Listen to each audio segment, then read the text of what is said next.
handa na dito ang mga table. Kunti lang table dito mga guys. So ano kaya ang kanilang mga price nito mamaya? So ang iba naman dito ay nasa 50 na mahigit. Of course, marami pa rin silang mga members nandito ngayon. Yan nga ang mga lights at syempre pinaghandaan talaga nila ngayon. Diba ang ganda matingnan sang mga lights nila nga iba-iba ang kulay mga kaibigan. Sino naman kaya ang manalo dito mamaya sa kanilang mga sayawan? Kaya guys, handa ko na yung sarili ko mamaya para sa sayawan. 40th anniversary ng Escosido ngayong gabi. Ngayong araw is talagang January 2 ang ginaganap nila dito mga kaibigan. At kung matutunan ko lang, kung maisip ko lang, kung ma-remember ko lang lahat, guys, noon na hindi pa ako naka-ano ng Manila ay dito ako nagsasayaw every January ko. Kaya welcome Escosido, dasig ng bagong tuig, 40th anniversary. So mamaya ay sadsaran naman kami, inuman pa. Nakalagay yung mga sounds nila para ipaghanda nito ngayong gabi mga kaibigan. Kaya sad-sad na naman. Iwan ko lang kung maka-control ba ako sa inom nito. Pero i-try ko lang mga guys dahil sa akin naman is makasayaw ako, papawisan ako, okay lang sa alright. Kaya ito na yung kanilang mga sounds. Ayan.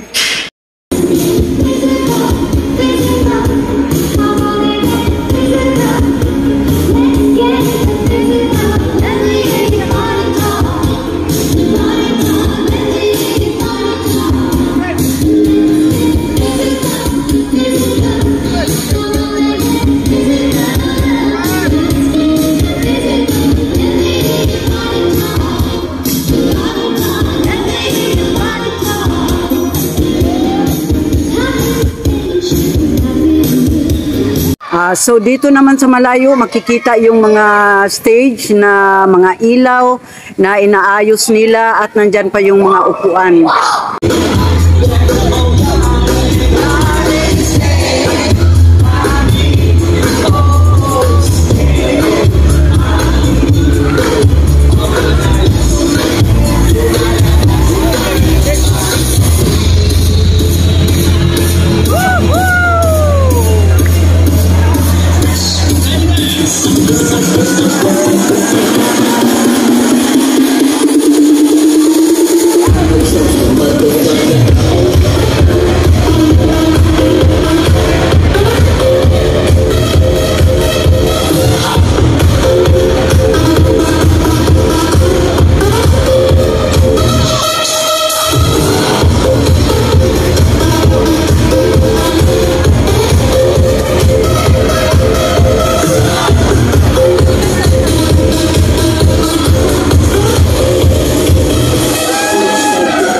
Yan nga, dito mga kaibigan, at nakita nyo naman sila ay inaayos nila yung mga ilaw para ito sa mamayang gabi. Kaya ito na nga mga guys, ang ilaw dito para sa handaan ng 40th anniversary ng Escosido.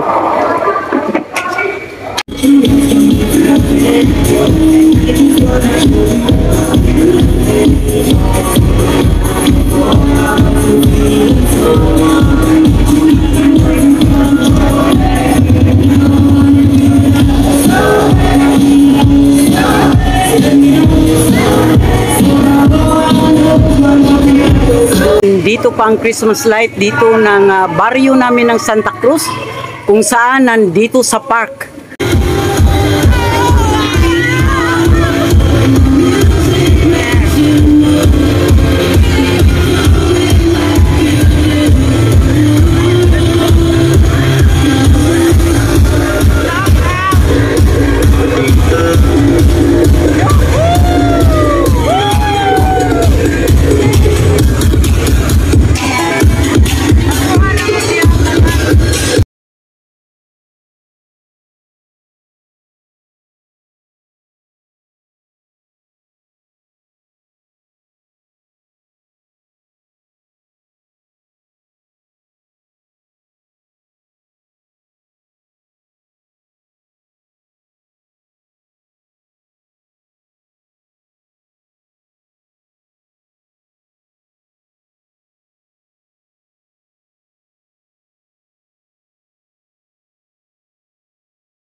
yung tipsy tribal nila dito at kung sino ba naman ang gustong mag-order para nitong kanilang mga sayawan nila mamaya.